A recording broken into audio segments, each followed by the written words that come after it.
título como a una película.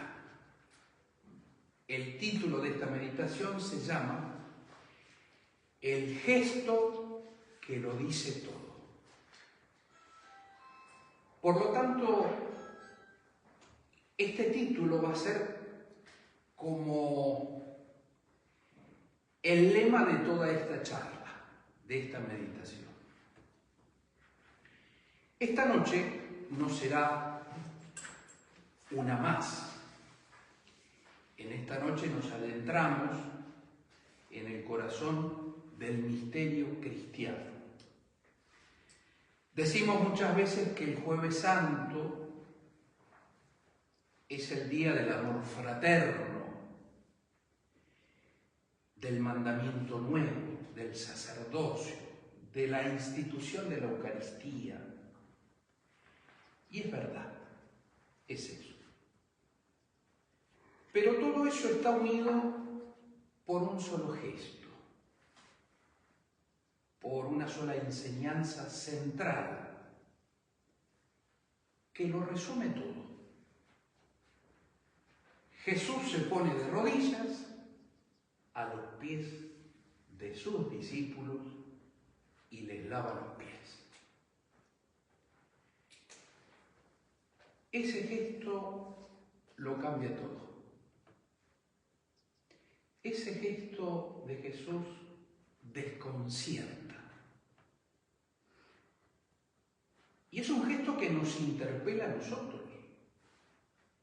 ¿Quién es ese que lava los pies?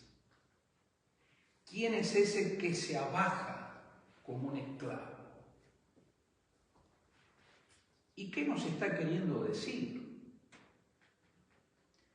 En esta noche no solo recordaremos lo que Jesús hizo, nos debemos preguntar, queridos hermanos y hermanas, ¿qué quiso decirnos con lo que hizo Jesús? Y cómo eso sigue siendo hoy una palabra viva para nosotros. Voy a dividir esta meditación, esta reflexión, en 5 puntos breves, con el deseo de que cada uno de ellos nos ayude a contemplar más profundamente el misterio que celebramos, que vamos a celebrar en este Jueves Santo. Todos estos puntos, 5, giran en torno al título de esta meditación: el gesto que lo dice todo. Primer punto, un gesto profético, más que humildad. Cuando Jesús se pone a lavar los pies, Pedro se escandaliza. Pedro, que tiene un carácter un poco pagado de sí mismo. Pedro es bastante orgulloso. Y se escandaliza. Le dice a Jesús: tú jamás me lavarás los pies. Y Jesús le responde algo muy importante. Ahora no puedes comprenderlo. Lo entenderás más tarde. Eso nos pasa también a nosotros. Nos hemos acostumbrado tanto a ver este gesto que hoy se va a celebrar, este gesto, que corremos el riesgo de vaciarlo de su fuerza. Inclusive litúrgicamente es optativo, entonces algunos dicen, no, lo vamos a quitar. Como si no tuviese una importancia central. Por lo tanto, corremos el riesgo de vaciar el verdadero sentido, la fuerza que tiene el gesto de los lavatorios de los pies. El lavatorio de los pies no fue un simple acto de humildad ni de enseñanza moral. Jesús era humilde. No es que él tenía que demostrar en esa ocasión su humildad. Ya sabían que era manso y humilde de corazón. ni tampoco se proponía una enseñanza moral. Fue el lavatorio de los pies una acción profética. En la Biblia los profetas no solo hablaban, actuaban. Hacían gestos que encerraban una verdad profunda. Y este es uno de ellos. Jesús toma el lugar del esclavo. Lavar los pies era una tarea humillante, propia de los sirvientes. Y sin embargo el Maestro, el Señor, se abaja y lo hace. ¿Pero por qué? Porque Jesús quiere revelar algo esencial. Dios es así. No un Dios que se impone, sino un Dios que se pone a nuestros pies. No un Dios que exige servicio, sino un Dios que sirve. Y esto también tiene implicaciones muy concretas en nuestra vida espiritual. En nuestra vida espiritual y cotidiana. Piensa, por ejemplo, en esa persona difícil con la que convives, en tu familia, en la comunidad. Ese hermano, esa hermana que no te comprende, que te hace la vida imposible a veces. Ese anciano que te repite las mismas historias y uno se enfada. Pero ¿cuántas veces te vas a repetir esto? Ese pobre que ves cada día en la calle que te pide una ayuda. Servirlos, escucharlos, tener paciencia, ofrecer tiempo sin esperar nada a cambio, sin esperar recompensa. Eso es lavar los pies. Eso es. Y es ahí donde nos cuesta, como Pedro, a veces quisiéramos decir, no, Señor, no puede ser que tú estés ahí, en esa situación humilde. Pero sí, Él está. Y nos invita a hacer lo mismo.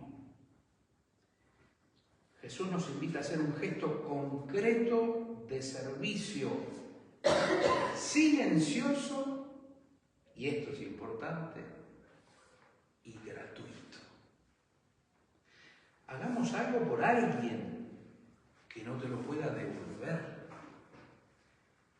Una llamada por teléfono, un mensaje por WhatsApp,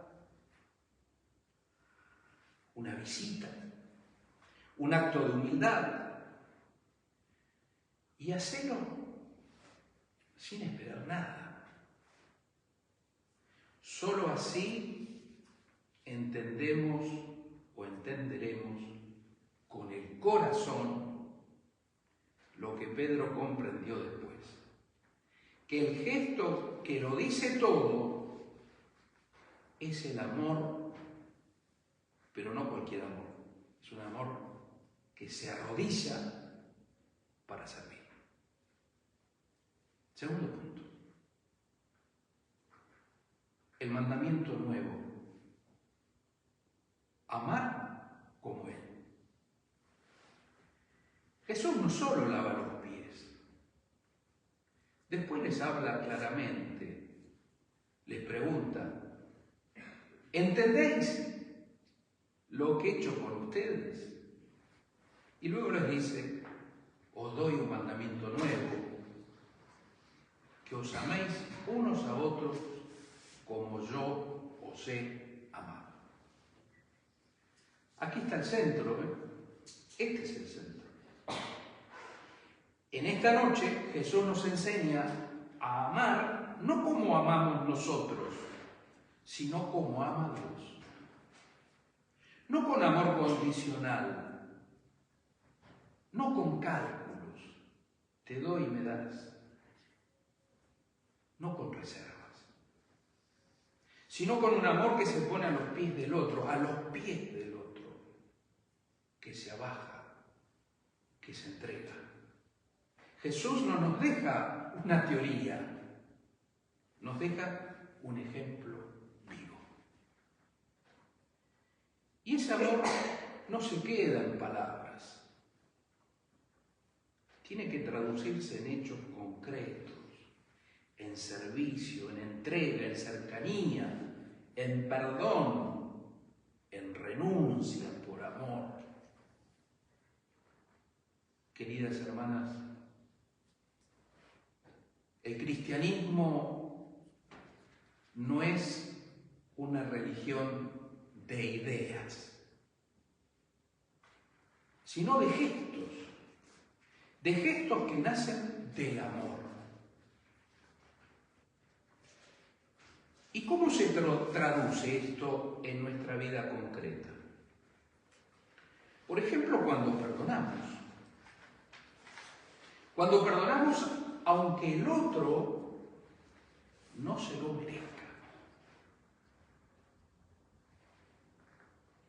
Cuando damos una segunda oportunidad y una tercera.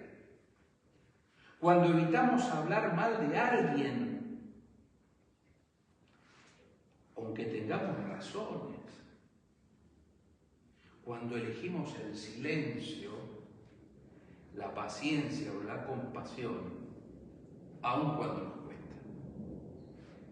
Eso es amar como Él nos ha amado.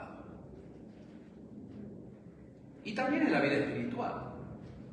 Cuando no usamos la oración como refugio egoísta, muchas personas, bueno, van de místicos. Entonces siempre tienen que rezar. Nunca están para nadie.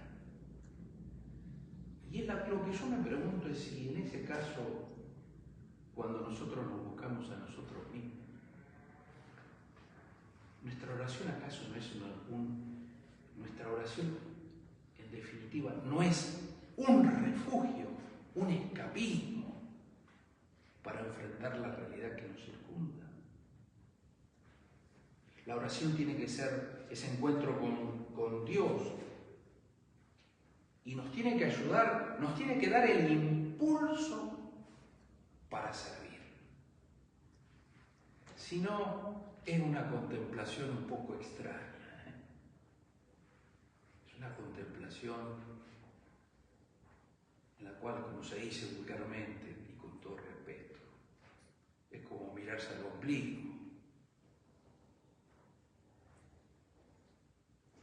Cuando dejamos que la Eucaristía nos convierta en pan partido para los demás, cuando dejamos que el amor de Dios nos moldee, incluso si nos incomoda o nos saca de nuestras zonas de seguridad, de confort, como se dice hoy. ¿Cuál será nuestra forma concreta de amar? ¿Cuál será? Bueno, cada uno sabe. Pero podemos elegir una persona, esa persona a la que te cuesta amar y que te cuesta perdonar. Bueno, quizás sea una buena ocasión para hoy, mañana o pasado, no sé, para hacer un gesto real por esa persona. Una palabra amable, una sonrisa, un cariño, una ayuda discreta, una oración. Y hazlo pensando en Jesús, no por obligación, no porque nosotros aprendimos así. Si nuestra vida espiritual es es hacer cosas. Si nuestra vida espiritual consiste en hacer cosas solamente, es muy difícil, porque vivir una vida motivado por la obligación o porque hay que hacerlo, es una vida muy triste. Es una vida muy triste.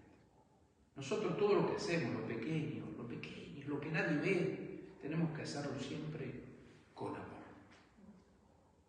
Y a veces nos pasa a nosotros que nos sentimos que no nos reconocen, nos sentimos frustrados, nos sentimos ignorados, sentimos que lo que hacemos nadie lo valora. Y a veces sufrimos por esa actitud, sufrimos, nos sentimos ninguneados, nos sentimos solos. Y objetivamente puede ser por muchas razones, porque te tienen envidia, porque te tienen celos, porque brillas un poco más que otros. Entonces te aíslan. Es muy típico eso, ¿no? Sobre todo en la vida religiosa. Tenemos que liberarnos de esos pensamientos que nos oprimen, de esas frustraciones, de esos dolores, de esas injusticias que nosotros a veces padecemos y llevamos en nuestros hombros. Debemos liberarnos y aprender a hacer nuestras cosas, aún las más humildes, por amor a Dios, por amor a Cristo. Que no hay aplausos. Nadie te dijo, ¡qué bien! Es que no debemos esperar los aplausos, ni debemos esperar las felicitaciones de los demás. Que si te las dan, bienvenido sea. No las vamos a rechazar, ¿no? Pero no podemos dedicarnos en nuestro camino espiritual a hacer las cosas esperando que nos aplaudan, que nos digan, ¡qué bien, qué bien! Porque eso se te acaba, es como los castillos estos que hacen para la falla. Empieza muy potente, pum, pum, pum, pero llega un momento que se apaga todo. O sea, el último cohete no es que está.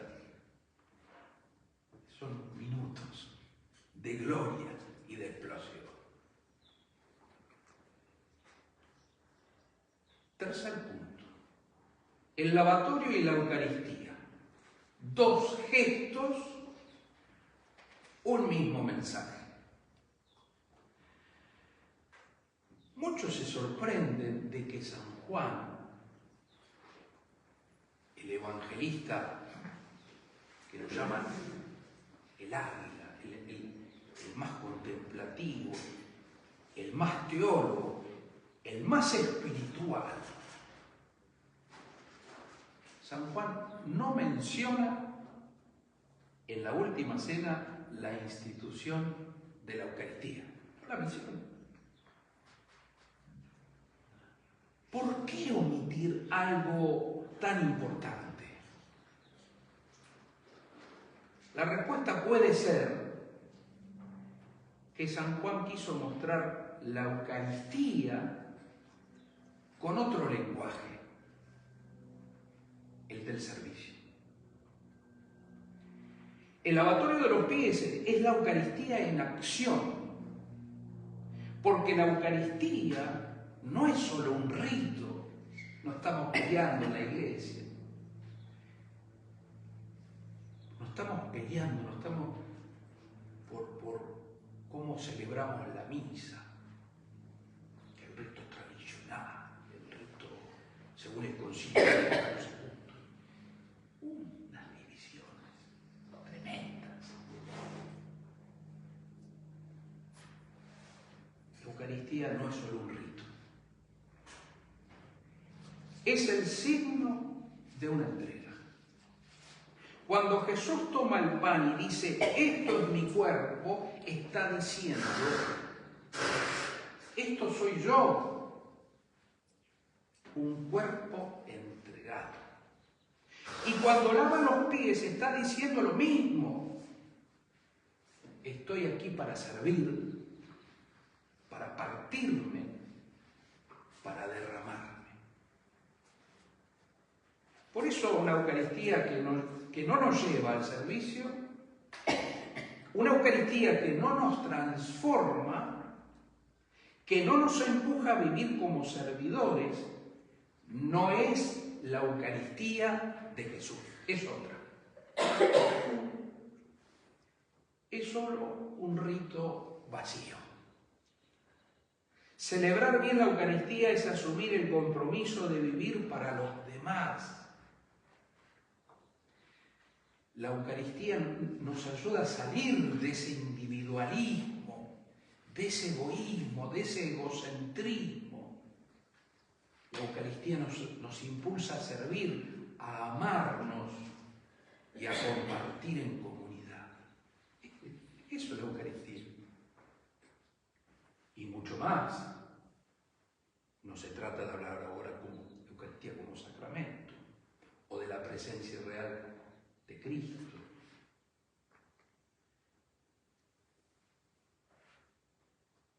Celebrar entonces bien la Eucaristía es asumir el compromiso de vivir para los demás. Cuando salimos de misa y en vez de volver a nuestras rutinas indiferentes, nos deberíamos preguntar, ¿a quién puedo servir hoy? Quizá es ayudar en casa, sin que te lo pidan. Poner la mesa, poner los cubiertos, poner un platito, poner el pan, poner una botella. Y uno dice, pero tan poco. No, no es poco. Claro, nosotros estamos acostumbrados que éramos nenes de mamá, entonces todo lo hacía nuestra madre. Entonces, hijito, ya está la comida. Y nosotros íbamos. Pero llegó un momento que el hijito o la hijita tenía que colaborar un poco en la casa. Por lo menos poner la mesa, ¿no es cierto? O hacerse la cama. Y esos chicos que aprendieron a vivir, esas chicas que aprendieron a vivir en familia, sirviendo, han tenido esa experiencia, los ha forjado en la vida, los ha ayudado a ser más maduros. Entonces esos pequeños, esos niños, esas niñas, después cuando se casaron o cuando entraron al convento, a la vida consagrada, se ponían al servicio de los demás, ¿no? No es que, a ver, me tienen que servir. ¿A quién puedo servir hoy? Sin que te lo pidan. Estar disponible para alguien que necesita hablar. ¿Cuántas personas necesitan que la escuchen? Claro, uno a veces dice, yo necesito silencio, porque me están todo el día hablando, ¿no? Es verdad eso también. Pero hay otras personas que necesitan que las escuchen. Y debemos estar atentos a esas necesidades. Todos necesitamos contar nuestras cosas. Bueno, pero tus cosas son siempre las mismas. No importa. Es que las tuyas también son siempre las mismas. Pero debemos hacer el esfuerzo de escucharnos los unos a los otros. Pero siempre se repite. No importa. Nosotros siempre nos repetimos. Siempre hacemos lo mismo. Por lo tanto, debemos hacer el esfuerzo, ese esfuerzo, pero que no es un esfuerzo meramente estoico. Es un esfuerzo que nace de la renuncia, del amor, del servicio. Hacer cosas pequeñas, sin esperar nada a cambio. Yo siempre soy el que hago y los otros no hacen.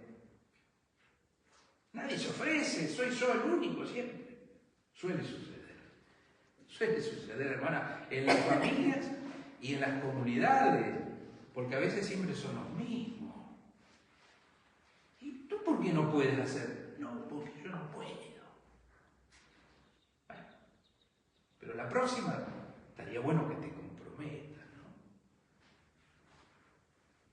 Todos debemos tirar para adelante. Y en lo espiritual, ¿qué nos puede ayudar? vivir la Eucaristía como un envío. En latín decían, ite missa es. Hoy en español decimos, la misa ha terminado, podéis ir en paz. Algunos pueden decir, menos mal, terminó la misa. Finalmente nos podemos ir en paz. No, no es el sentido de ser. Es el sentido del envío, es decir, porque no vamos a misa solo a cumplir, sino a participar, a dejarnos transformar, a encontrarnos con Cristo vivo en la Eucaristía. Dejar que ese pan que recibimos nos convierta en pan para otros. Que la sangre que se derrama por nosotros nos enseñe a derramarnos también con generosidad por quienes nos rodean.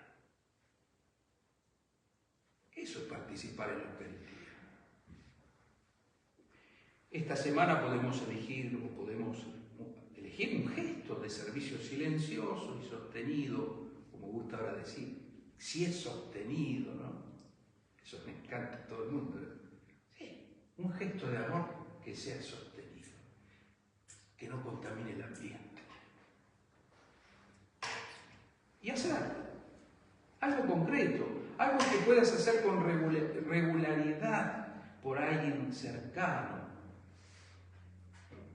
Puede ser acompañar a un enfermo, colaborar en tu comunidad o simplemente estar más atento a las necesidades de los demás. Ese gesto, o que ese gesto sea tu manera de celebrar la Eucaristía con los pies y con las manos, no solo con los labios. Cuarto punto. El Dios que se abaja, otra imagen de Dios. Este gesto del lavatorio de los pies, queridas hermanas, nos obliga a revisar nuestras ideas sobre Dios. Gracias a Dios todos somos, cristianos, ¿no? Nos han bautizado, recibimos la confirmación, la catequesis, hemos estudiado filosofía, teología, experiencia pastoral, predicamos.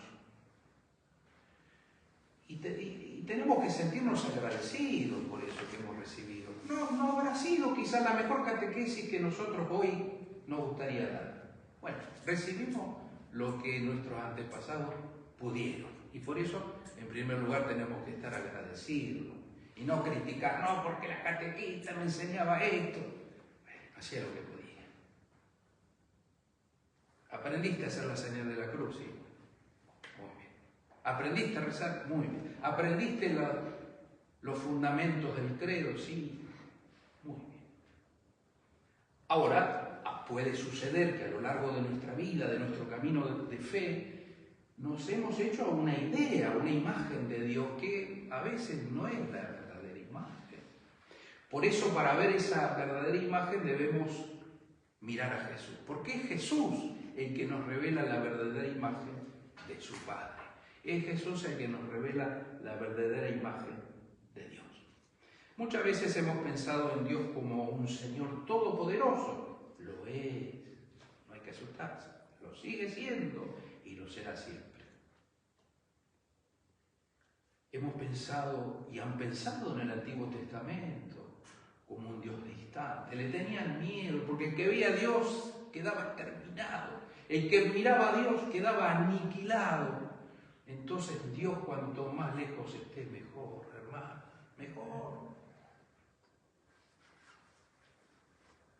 La idea de un Dios exigente, de un Dios que castiga, de un Dios que exige, de un Dios que me frustra, de un Dios que me exige tanto que ya no doy más. Y por eso mucha gente le tiene miedo a Dios, porque no vaya a ser que Dios me pida esto. Como que Dios te quiere quitar algo. Es al revés. Dios no te quita nada. Dios te da, porque es rico. Él te da y no se cansa nunca de dar. Pero me quita, no te quita. Si no lo querés dar, no lo des. Si eres libre. Pero es probable que te pierdas algo bueno, ¿eh? Por eso siempre somos nosotros los que decidimos, pero tenemos que decidir todas nuestras cosas, nuestras pequeñas cosas de todos los días, con una mente amplia, no mirando nuestro pequeño chiquero, nuestro pequeño gallinero, ¿no? Para nuestras gallinitas que están ahí. Tenemos que tener amplitud, el campo es grande. Y Dios es rico, y es bueno, y es generoso. Dios bueno, me debes 5, te doy 5, después me lo pagas. No, ese no es el lenguaje de Dios. Jesús derriba la idea de un Dios que se impone, de un Dios autoritario. Nos muestra un Dios que levanta al ser humano desde dentro, de un Dios que no domina, sino que ama hasta el extremo. Es verdad, todo esto es un lenguaje un poco que hay que rumiarlo, ¿eh? Es un lenguaje que nos contradice nuestra manera humana de ver las cosas. Es un Dios que no domina. Y nos dice, si Dios es así, tú también debes ser así. Por eso todo poder que se ejerce desde arriba, incluso en nombre de Dios, es contrario al Evangelio. Y con esto que estoy diciendo no estoy llamando a la anarquía, ¿eh? No, las autoridades son necesarias. Y dice San Pablo que toda autoridad viene de Dios. Pero ¿cómo ejercemos nuestra autoridad? ¿Desde dónde? Y a veces ejercemos nuestro poder, nuestra autoridad desde la prepotencia. Ni hablemos de eso. Aquí se va a hacer como digo yo y punto. Antiguamente era así. En los trabajos, los jefes antiguos. Acá todos van a correr a mi ritmo. Y no volaba una mosca. Y todos estaban sumisos. Y cuando el jefe se iba, uno se sentía relajado. Y como el dicho ese, cuando el gato no está, los ratones salen a pasear. Es decir, Dios es un Dios que es un Dios poderoso, pero poderoso del amor, del servicio, del cuidado del otro. Ahora, nos tenemos que preguntar cómo se refleja esto en nuestra vida cotidiana. A veces podemos pensar que tenemos autoridad sobre otros, como padres, líderes, profesores, superiores. Ustedes han sido profesoras, o algunas seguirán siendo. Y las profesoras tienen que tener siempre autoridad. Porque una profesora que no tiene autoridad, ¿cómo sujetas la clase de los niños? ¿No?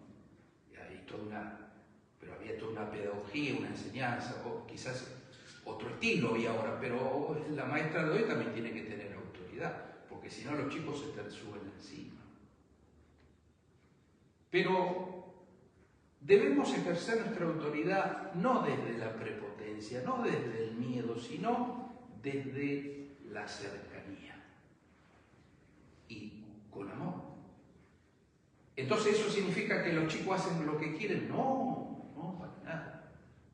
Ni los hijos tienen que hacer lo que quieran. Porque el amor, el verdadero amor de una madre, de un padre, o en un colegio, ese amor, como el amor busca el bien del otro, sin esperar la vuelta, está dispuesto, porque ama, está dispuesto a veces, no solo a renunciar a sí mismo, está dispuesto, o tiene que estar dispuesto a corregir. Es lo que a veces no se gusta. A nadie le gusta que lo corrijan, pero hay que corregir. ¿Pero por qué se corrige? Por amor. No por una cuestión meramente estética o de ética, por amor. La corrección fraterna, ¿no? Es una de las obras espirituales.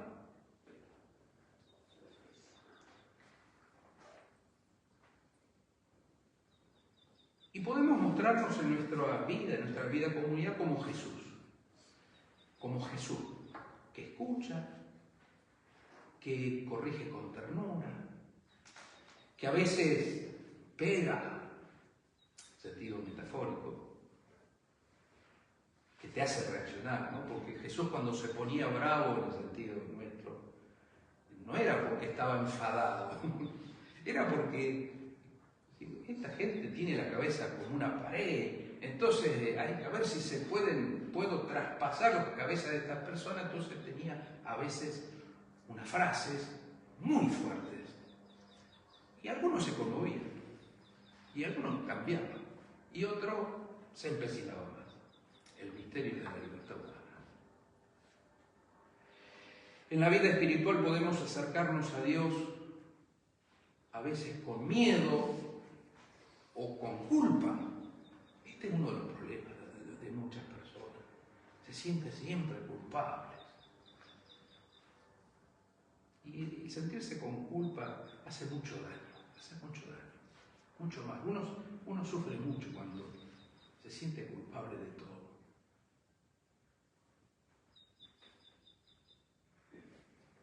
Y a veces nos sentimos mal porque pensamos que Dios nos va a castigar. Y claro, tenemos esa imagen de un justiciero y nos olvidamos que Dios es un Padre amoroso, que está dispuesto a abrazarte, que te perdona, que es misericordioso, que se apiada de nuestras miserias, que está siempre dispuesto a darnos su gracia, que nos ama, pero que odia el pecado. Jesús nos invita a revisar cómo ejercemos nuestra autoridad, la influencia, el liderazgo, sea en tu familia, trabajo o comunidad. Lo que hacemos, ¿lo hacemos desde el servicio y el amor o lo hacemos desde la imposición? Elige esta semana un gesto en el que puedas ponerte al nivel del otro, pedir perdón, escuchar sin interrumpir. Esto parece fácil, pero cuando lo pones en prueba es dificilísimo, porque todos queremos contar nuestras cosas. Entonces, ¿quién llega primero? Entonces, es un ejercicio que hay que practicar. Escuchar sin interrumpir. Y cuando uno aprende este mecanismo, es más, se transforma en un mecanismo salvador de nuestras relaciones interpersonales. ¿Por qué? Porque a veces nos abatatamos y nos peleamos entre nosotros porque en realidad no nos hemos escuchado. Entonces, pero si yo no dije eso, no, porque vos. Hay que escuchar y después no hay que interrumpir y después hay que decir su punto de vista. Servir sin buscar reconocimiento, esto ya lo hemos dicho. Uno busca el reconocimiento. Somos personas, es humano esto. A todo el mundo le ponen una tablita de bronce al venerable señor Juan Pérez que construyó esta iglesia. Y hacen un acto y rompen. A todos nos gusta que pongan una chapita en el banco. Y acá se sentaba la venerable María Castaña. Normal. Pero también debemos aprender que los demás, si nos quieren agradecer, que nos agradezcan, pero nosotros no buscamos la gloria humana. No la deberíamos buscar. En todo caso, sí, la gloria de Dios. Que esa acción sea tu forma de mostrar que el Dios que tú sigues es el Dios que se abaja por amor. No el que está arriba, que dice, hágame esto, hágame lo otro. El que te sirve. Quinto y último punto. La cruz y el lavatorio. La entrega hasta el final. El Jueves Santo no puede entenderse sin el Viernes Santo. Ustedes podrían decir, pero espere, no se adelante, todavía no hemos empezado el jueves. y usted ya está pensando en el viernes. No. Vivamos el Jueves Santo. Pero este Jueves Santo no puede entenderse sin lo que viene después. En esta noche entendemos el porqué de la cruz. Jesús no murió simplemente porque fue traicionado o condenado. Porque a veces podemos pasar la Semana Santa enfadados contra Judas Iscariote, o enfadados contra los judíos, como si sería lo central. No. Murió porque vivió hasta el final lo que había enseñado. Porque no se guardó nada a Cristo, porque amó sin medida. El lavatorio de los pies es el anticipo de la cruz. Jesús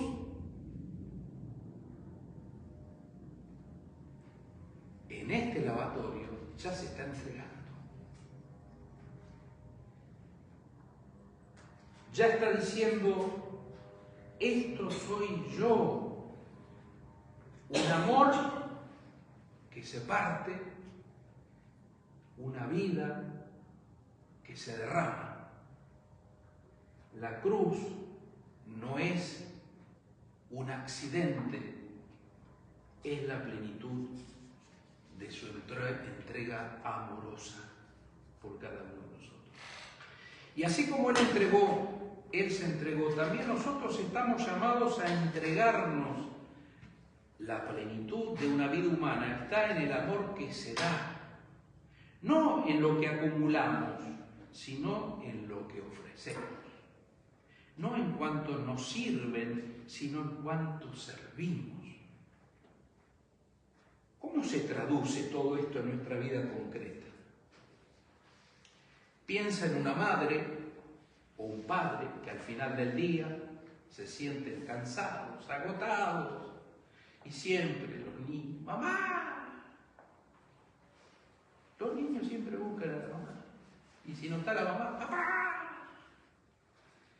Claro, los chicos no saben, no llegan a entender que la madre está cansada.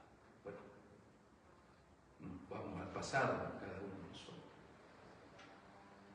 Uno pensaba que la madre tiene que estar siempre al pie del cañón, pero la madre estaba cansada, porque la madre se levantaba antes, la madre preparaba el desayuno, la madre te frega la ropa, la madre hacía la limpieza, la madre cocinaba.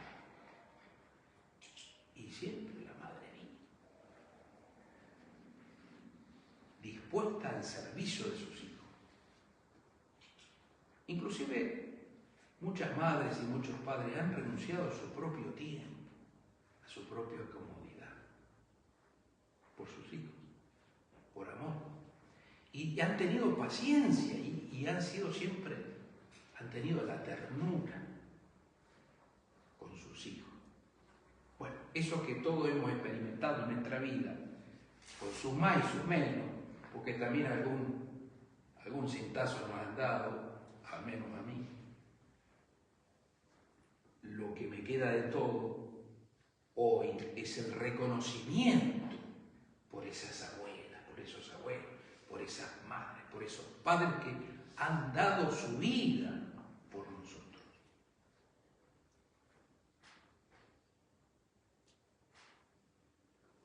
O podemos pensar también en aquellos que cuidan a un enfermo, que acompañan a un anciano, que se dedica horas a escuchar y consolar sin recibir nada a cambio.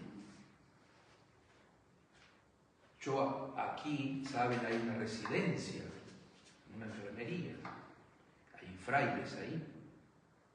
Y como acá se escucha todo, no es que me ponga a escuchar en la pared, se escucha. Y una cosa que siempre me edifica mucho es muchas chicas, la personal, la enfermera, con la dulzura que tratan a los frailes y cómo siempre están dispuestas a escucharlos. Y a veces los frailes están de mal humor y vení para acá, y no, normal, están de mal humor, les duele algo. Estas chicas siempre con esa paciencia. ¿Cómo le fue hoy? ¿Cómo durmió hoy? Y uno dice, pero eso lo dice cualquiera, no. Sí, cualquiera lo puede decir, pero ahí no solo están haciendo su rol de trabajadora, aun cuando no sean católicas, aun cuando no crean, ahí uno percibe un verdadero testimonio de humanidad hacia el que está enfermo, al que está postrado, al que está sufriendo en su lecho. Menudo ejemplo nos dan estas personas que atienden a nuestros enfermos. Estamos llamados a no quedarnos en palabras bonitas o devociones estéticas, sino a unirnos realmente a Cristo en su entrega. Cada vez que renunciamos a nuestro egoísmo por amor, cada vez que nos vaciamos para dejar espacio a los demás, estamos entrando en el misterio pascual. Vivimos una fe que no se queda en la teoría, sino que se plasma en el cuerpo y en el alma. Queridas hermanas, esta Semana Santa es un momento, una oportunidad para hacer un acto concreto de entrega silenciosa, sin esperar ese aplauso que todos esperamos. Silencioso. Algo que te cueste, que implique renuncia, pero que sea movido por el amor. Puede ser acompañar a alguien en un momento difícil, perdonar a quien te ha herido o dedicar tiempo a quien suele quedar relegado. Que ese gesto sea tu forma de decir: aquí estoy, Señor, quiero amar como tú. Y para terminar, en esta noche Jesús nos habla sin palabras. Se arrodilla, toma la toalla, lava nuestros pies y nos dice: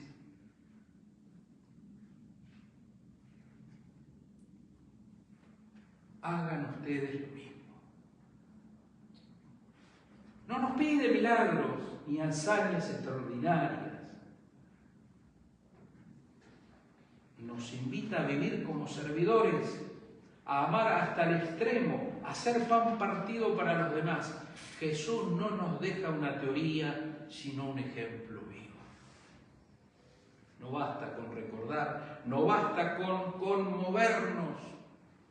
Esta noche nos compromete a vivir la Eucaristía, no como un rito, sino como un estilo de vida. Nos llama a bajar de nuestros tronos, a arrodillarnos, a lavar los pies con paciencia, ternura y entrega. Nos reta a preguntarnos: ¿cómo puedo ser hoy un reflejo de ese amor que se entrega? Que esta noche santa no pase de largo.